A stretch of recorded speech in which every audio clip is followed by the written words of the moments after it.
Recently I have come across a video, How Not to Write a Genius by Purple Georgie, and when the topic of a genius comes up, that intrigues me because smart characters in fiction typically make the plot phenomenal. So of course I was surprised when the character being criticized was Kiyotaka Ayana Koji, because whether you like Classroom of the Elite or not, he's easily one of the most deliberately crafted smart characters in modern anime. The video did make some bold claims, so naturally, like anyone who likes the series, I watched it all the way through and tried to understand where the criticism was coming from. But the more that I listened, the more that I realized that the video isn't actually exposing flaws in Ayana Koji's writing, it's misunderstanding the entire framework of the character and the story he exists in. What presents itself as bad writing is often intentional design, like unreliable narration, psychological conditioning, exaggerated social dynamics, and a school that is built on manipulation. After watching the whole breakdown, I felt the need to respond, not because the critic is malicious or wrong for having an opinion, you're allowed to, of course. He had a well put together video, but because the arguments collapse once you examine the narrative content and the themes of the series and how Ayana Koji is actually written. But before we get into Ayana Koji as a character, we need to address the biggest flaw in the video's argument. It completely misunderstands the premise of Classroom of the Elite. To begin with, Purple Georgie spends a huge portion of the critique arguing that the students make dumb decisions, that they act irrationally, and that the school feels inconsistent with its own rules. And on the surface, that sounds like a fair point if this were a normal academic setting. But here's the thing, Classroom of the Elite is not a traditional school, it was never meant to be. The series makes this clear from the very first episode. The students aren't chosen because they're geniuses, they're chosen because they have potential. Raw, unstable, inconsistent potential. They're flawed on purpose, they're emotional on purpose, they're impulsive on purpose. The entire system of the school is built to take these imperfect students and put them in a controlled environment where their flaws can be tested, exposed, manipulated, and hopefully improved. So when he points to the irrational student decisions and says, "See, they're too stupid. Ayana Koji only looks smart because everybody else is dumb," that argument ignores the entire thematic foundation of the series. Well, of course the students are going to act irrationally, and of course they're going to let their pride, their fear, their emotions cloud their judgment. That's not a narrative failure, that's just the curriculum. Classroom of the Elite is a psychological experiment disguised as a high school, and its purpose is to stimulate the exact same kind of chaotic, unfair, and flawed human environments you find in real society. Some people get favored, some people get crushed, and some make idiotic choices under pressure. In other words, the characters aren't really stupid, they're just human, and that humanity is what Ayana Koji's cold, logical thinking is consistently set up against. And if you miss that, like this video does, then every argument built on that misunderstanding is already standing on the wrong foundation. Something that he notes pretty early on, and this stands out to me, is that all the students spend nearly all their points in the very first month. He treats it like evidence for how stupid or impulsive they are. But here's the thing, that's not directly shown or stated in the anime. The video acts like it's a fact, as though every student blew through 100,000 points immediately, but the show doesn't explicitly confirm that. He mentioned that Ayana Koji and Horikita are the only two characters who didn't do this. Most of the students gasp because not only they've been failing all of their classes, but they also have already spent almost all of the money. As you might have expected, Ayana Koji was literally one of the two people in the whole class who didn't spend any money. He also kind of portrays them as the only two smart characters in Class D, which is just not true at all. There's plenty other characters in this anime who are smart. I'm not going to get into them right now, later in the video. In the manga and some fan discussion, it's only mentioned that Class D once did spend all their points in a single month. That doesn't mean all the students did. And the idea that every student emptied their account in 1 month is more exaggeration than canonical truth. So when he uses that claim to argue that the writing is lazy or the setup is broken, he's relying on a misrepresentation. It's not nitpicking, it undermines how he's portraying the character's financial behavior and maturity. Before getting into the deeper points, we need to address something that the video does super early. It makes several claims about Ayano Koji that simply aren't true or are exaggerated to make him look like a poorly written wish fulfillment protagonist. One of the first things argued is that Ayano Koji gets all the girls, that he's the prettiest in the class, that the story constantly glazes him, he's athletic, he's smart, and that he's supposedly irresistible. Oh, and of course, on top of that, he's the prettiest in his class, all the girls love him, he's athletic, he's really, really smart, and everyone constantly glazes him, but I feel like that's not even really interesting to talk about because it's a default for this kind of anime. And I feel like most people would agree with me.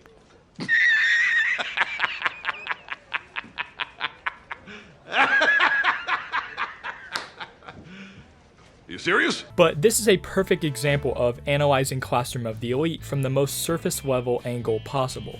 Because in reality, not every girl is romantically in love with him. Most of them are drawn to his mystery, his competence, or their own ambitions. Not because he's some harem MC collecting affection like it's Pokemon cards. The series itself makes it clear that he's terrible at genuine emotional connection. He doesn't flirt, he doesn't seek popularity, half the time he doesn't even understand how people feel about him. His attractiveness is a detail, not the foundation of his character. Characters notice he's good looking the same way they notice he's calm or observant. It's just part of the design, not the reason the plot moves.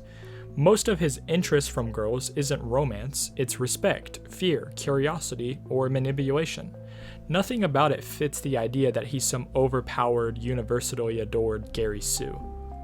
The only character that takes interest in Ayano Koji romantically is Sato after the sports festival in season 2.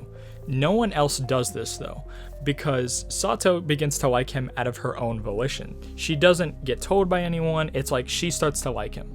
No one else does this. The only character that might do this, or you could say does this, is Sakura.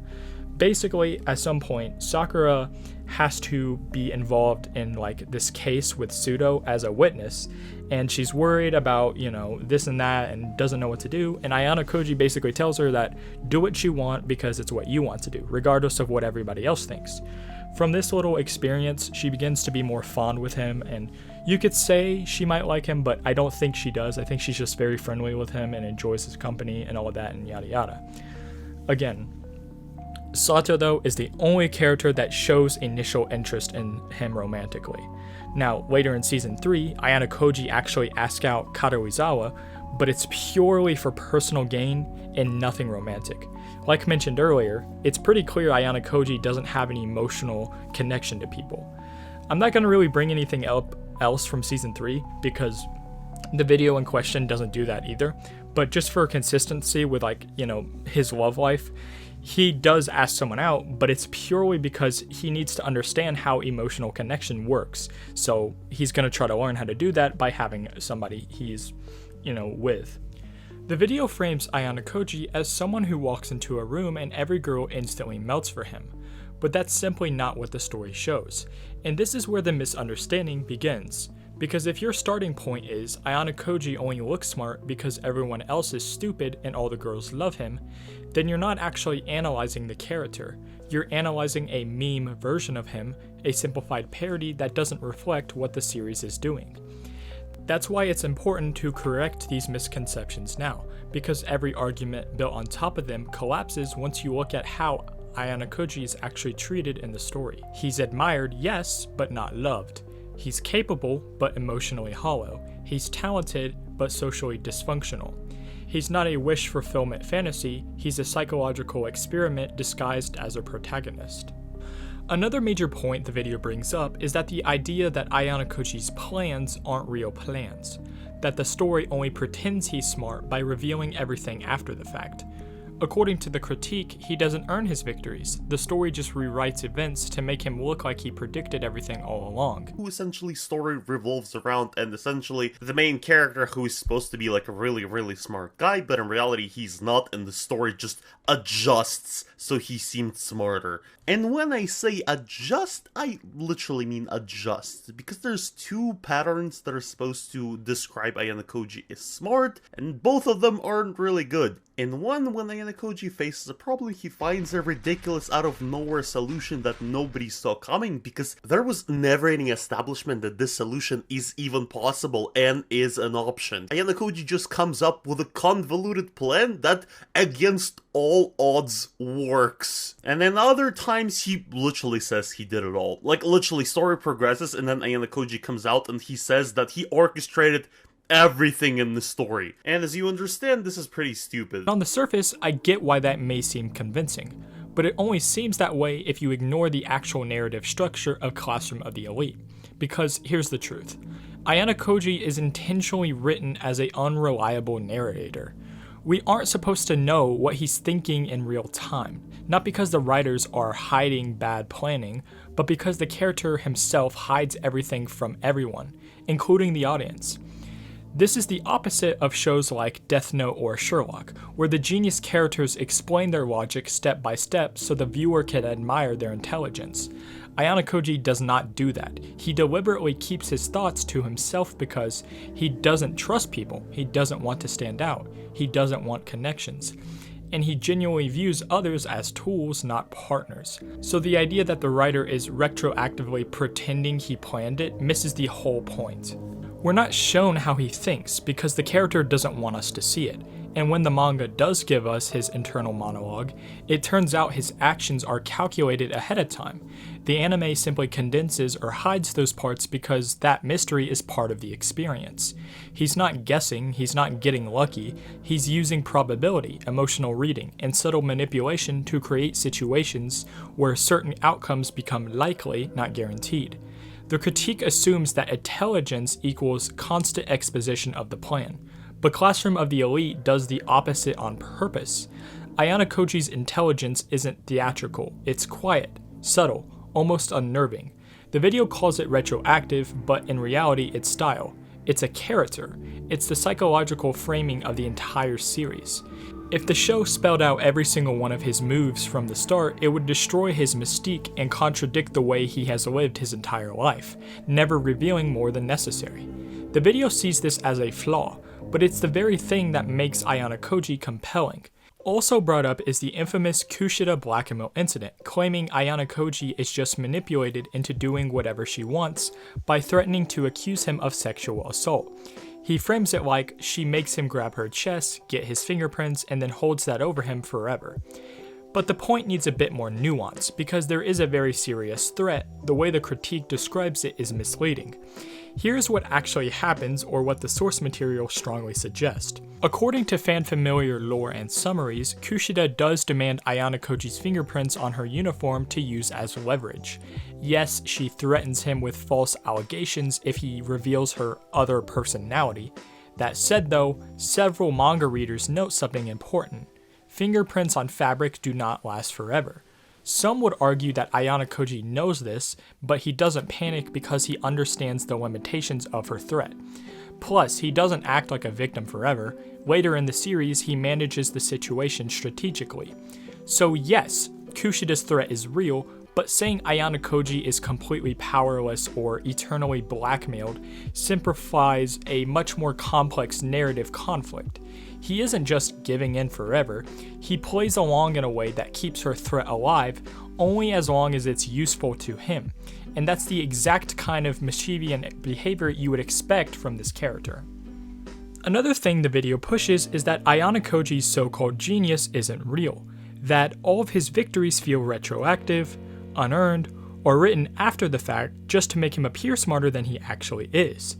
The argument is, essentially, he never plans anything ahead, the story just fills in the blanks later. But this misunderstanding comes from taking several incorrect assumptions at face value. For example, the video suggests these 3 key points. Number 1, Ayanokoji stumbles into success and then narrates it like he meant to do it the whole time. 2, he wins because other characters happen to act in ways that conveniently support his plan. And 3, his strategies are nothing more than coincidences the story pretends were intentional. But you see, none of these accurately reflect how he is actually written, because what the critic labels as retroactive planning is actually the result of how Ayanokoji interacts with the world. He operates by creating controlled conditions, not perfect predictions. He doesn't magically foresee every tiny detail. He nudges situations, people, and emotions in a direction where certain types of behavior become probable. That's not luck, it's strategy. Just because he doesn't monologue every move doesn't mean he's improvising his way through the plot. The video also implies that Ayano Koji only seems smart because the narrative conveniently gives him the answers. His victories rely on the story-bending events to flatter him. But again, this misses the point of his character design. Ayano Koji succeeds because he understands patterns, pressure points, and human tendencies better than the people around him. Not because the story rigs the game for him, but because he watches others fall into predictable traps they set for themselves. Nothing about this is retroactive. It's consistent with how he's been trained to think and behave. The critique treats it as if it were a flaw, as if intelligence only counts whenever it's loudly explained step by step on screen. But that expectation doesn't seem to fit the series or the character. Ayano Koji's plans aren't unearned, they're just quiet, invisible, and sometimes unsettlingly efficient. The video makes subtle writing for no writing at all, and that misreading is what makes the entire critique crumble. Now let's move into the island arc, which according to Purple Georgie is where Classroom of the Elite suddenly becomes inconsistent and starts breaking its own rules. And once again, that isn't what actually happens. First of all, he argues that the island exam is flawed because Ayano Koji somehow wins by exploiting loopholes that shouldn't exist, or that the show changes the rules just to let him look smart. But this is one of those cases where the criticism only works is if you ignore what the exam is actually designed to do. First again, he claims that the island arc isn't about survival, and therefore it contradicts the show's premise. Except, that's because the exam isn't supposed to be a survival test in the first place. The teachers say outright that it's a resource management and leadership test. It is literally an exam about strategy, spending, deception, negotiation, all of which the show consistently tells us matter more than camping skills. So when he frames it like Ayano Koji wins a survival challenge by not surviving, that sounds catchy, but it doesn't match what the exam actually is. He also suggests the arc is inconsistent because other classes should have seen through his plan, or that the strategies used came out of nowhere. But again, the series shows Class C consistently making rash moves, pushing distractions, and overspending, which is exactly the weaknesses Ayano Koji exploits. He doesn't break the rules, he follows them. The other classes break themselves. The biggest false claim, though, is that the idea that the island arc is rigged, so Ayano Koji can magically appear competent no matter what decision he makes.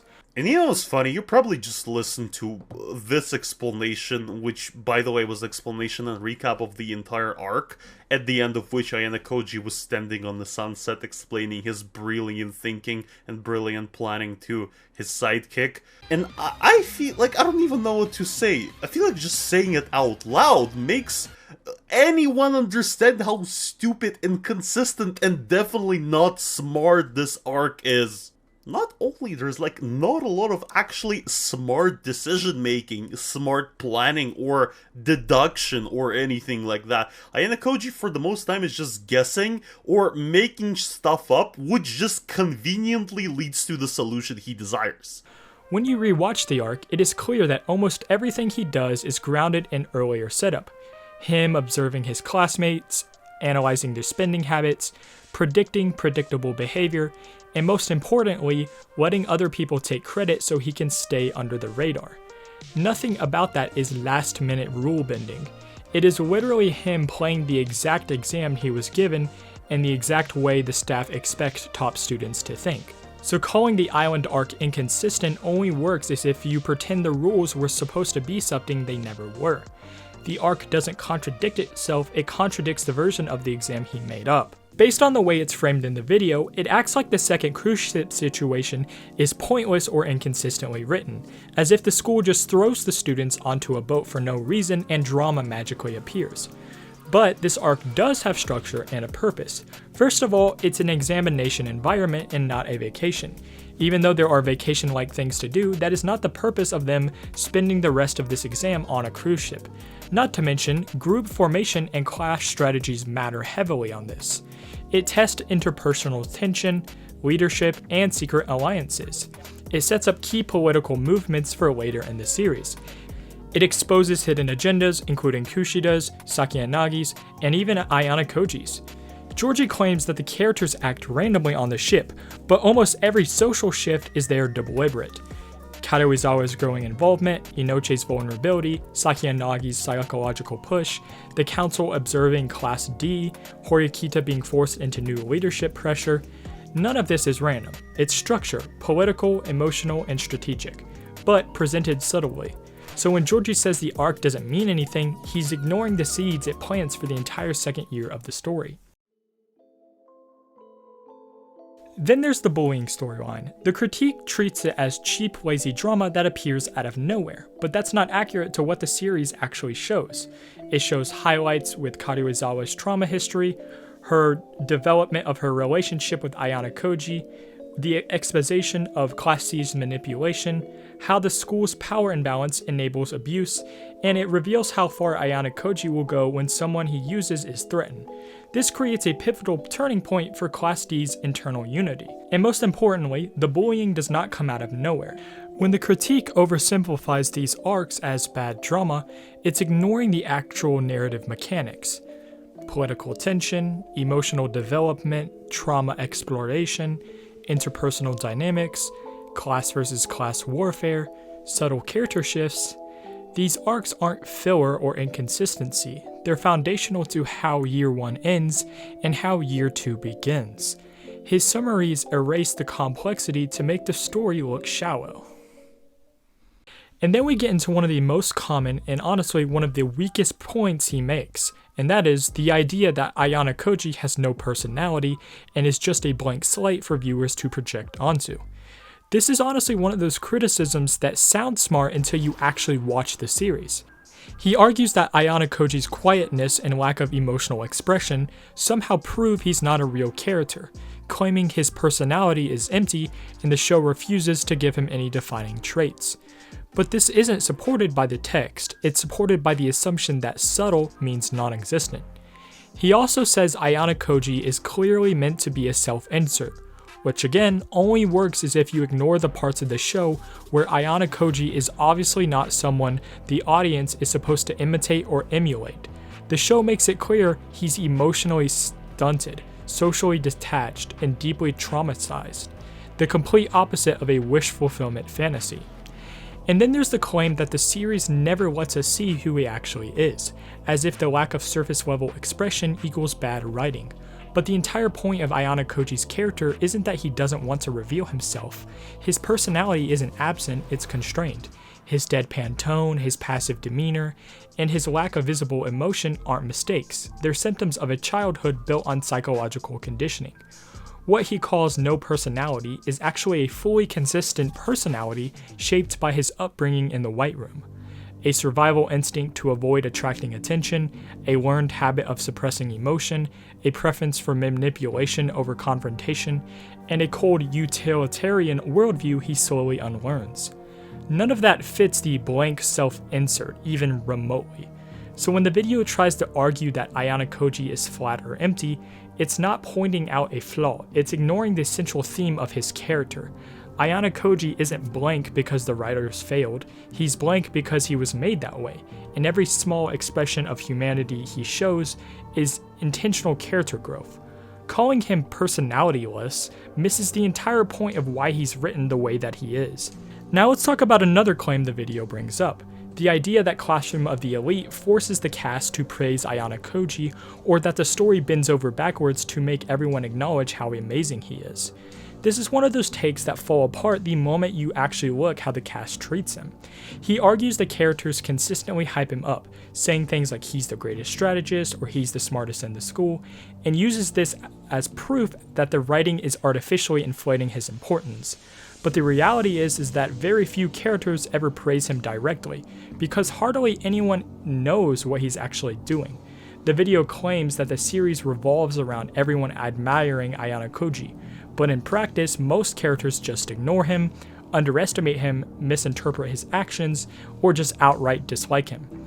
If the show wanted constant praise, Ayano Koji wouldn't be deliberately hiding his talent and letting other people take credit for his victories. The narrative goes out of his way to avoid spotlighting him. Then there's the argument that Horikita blindly trusts Ayano Koji as if she's a mouthpiece designed to talk up his abilities. But that couldn't be further from the truth. Horikita frequently questions him, challenges him, and doubts his intentions. Their relationship is built on friction, not admiration. He even claims that the teachers show favoritism, which doesn't match anything the story presents. The staff treat him cautiously at best, suspiciously at worst. They don't praise him, they monitor him. So when the video suggests that the show is constantly showering Ayano Koji with compliments, it feels like he's talking about a completely different anime. Almost no one knows what he's capable of. Almost no one praises him. Almost no one sees him as anything special, and that's the entire point. The story works precisely because the cast doesn't treat him like a genius. The praise isn't forced, it's minimal, and it only appears when a character has hard evidence he isn't what he pretends to be. Ayano Koji isn't written to be worshipped, he's written to be overlooked, and that's why his character works. Alright, look, in most cases I could understand why Georgie might have made the decisions to not like a specific part, because some of them I can get and other parts I don't really get. But when he covered the part in Karuizawa, he missed the entire point of what was happening to her. He treated it like a straightforward interrogation, like she was sitting there with a list of choices and just picked the hard one, and that completely flattens what she was going through, because Karuizawa wasn't in a situation where giving up would fix anything. Georgie asked why she didn't just reveal who Ayano Koji is, like that would have ended it. But the people concerning her weren't trying to gather intel, they were operating on a cause and effect logic. They were dismantling her sense of stability. They were metabolically pushing her into a state where she would question her own thoughts, her loyalty, and her own identity. Giving them Ayano Koji's name wouldn't have stopped that, and if anything, it would have just been step one in making her compliant, and Karuizawa knew that. Even when she was breathing, when her voice was shaking, and everything about her just seemed off, she held on to the one thing she still had control over, her choice. That was the last piece of herself they couldn't take. So yeah, it wasn't about stubbornness, it wasn't about loyalty points, it wasn't about trying to win, it was about her preserving the final fragment of who she was while everything else was being squeezed out of her. Georgie's take wasn't wrong out of malice, it was just too surface level. Karuizawa wasn't resisting an interrogation, she was resisting being rewritten. Another big claim the video makes is that Ayano Koji always wins, and that Classroom of the Elite has no real stakes because the outcome is rigged in his favor. And once again, this is a criticism that only works as if you ignore the parts of the story that don't fit that narrative. He says Ayano Koji never loses, never struggles, never faces consequences, as if the show is afraid to let anything bad happen to him. But the reality is that Ayano Koji faces some of the highest personal stakes in the entire cast. They just aren't physical or academic states. They're psychological and ideological. The video frames every conflict as a win just because Ayano Koji comes out alive or unexposed. But that ignores the real cost of his victories. He damages relationships, he isolates himself further, he reinforces habits he's trying to escape. That's not no stakes, it's a character drama. He also claims Ayano Koji never miscalculates, which is simply false. Ayano Koji misreads people constantly, he just doesn't show panic when he does. Several major events only happen because he underestimated someone's motives or overestimated their rationality. The situation still resolves because he adapts, not because he predicted absolutely everything beforehand. Then there's the argument that the competition itself has no urgency because Ayano Koji can solve any problem instantly. But the show never presents him as omniscient or omnipowerful. He operates with a limited information, limited tools, and very often limited options. The story intentionally gives him scenarios where he can't act directly or has to rely on unreliable people, which creates tension because he isn't guaranteed an optimal outcome. And the biggest false claim is that every arc ends with Ayano Koji winning, but several arcs are explicitly end up with Class D not moving up, Ayano Koji getting unwanted attention, enemies becoming more aware of him, and him getting dragged deeper into the power struggle he wants to avoid. These aren't clean victories, they're complications. So calling the story low stakes because Ayano Koji survives is missing the entire point of his character arc. The show's stakes aren't about whether he can beat everyone, they're about whether he can stop turning into the person the White Room created. He doesn't always win, he just always pays a price. The video suggests that Classroom of the Elite stops being about the class and becomes entirely the Ayano Koji show, where every plot or character arc exists just to serve him. And on the surface, that might sound like a valid criticism, until you actually look at how the story is structured. He claims that the other students don't matter because Ayano Koji orchestrates everything from behind the scenes. But this ignores the fact that the narrative constantly gives other characters agency, goals, and conflicts that develop independently of him. Horikita's growth arc, Inoche's immoral dilemmas, Ryuen's ambitions, Kushida's manipulations, none of these revolve around Ayano Koji. They clash with him when their goals overlap, but their motivations exist with or without him. The video also argues that the show pretends to be in symbol focus when it's really just highlighting Ayano Koji's superiority. But if that were true, then the series would not spend entire episodes exploring the flaws and strengths of characters who have nothing to do with his plans. It wouldn't give Kanji, Sudo, Karuizawa, Sakura, and other detailed arcs that don't require Ayano Koji to guide or fix them. He even suggests that the class is dependent on Ayano Koji and can't function without him, but the story repeatedly proves otherwise. Horikita leads, Hirata keeps the group stable, Karuizawa manages social dynamics, Sudo steps up in challenges requiring physical or emotional resilience, the class succeeds in tasks Ayano Koji isn't involved in at all. The idea that they're all puppets controlled by Ayano Koji is just simply not supported by the text. And then there's the false claim that Ayano Koji overshadows the cast because the writers want him to be the only interesting character. But the cast is one of those show's biggest strengths, with each student having distinct ambitions shaped by their backgrounds, insecurities, and moral frameworks. Ayano Koji's detachment actually highlights the others because he rarely interacts with them on a personal level unless the plot demands it. He isn't hogging the spotlight, he's actively trying to avoid it.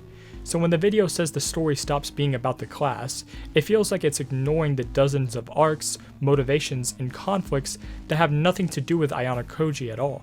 He's the lens the story uses, not the only character the story cares about though.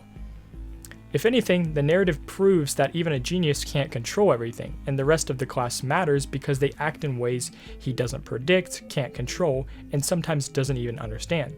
The story isn't only about him, it's about how he fits into a bigger system than himself. Something else that is mentioned is that Ayano Koji only looks impressive because of the world of Classroom of the Elite is unrealistic, exaggerated, or rigged to make him seem superior. And once again, that argument only works as if you misunderstand what kind of story this is. He says that the school's system is too extreme, and that the tests are too elaborate, and that the stakes feel artificial, and because of this, Ayano Koji's abilities don't feel grounded.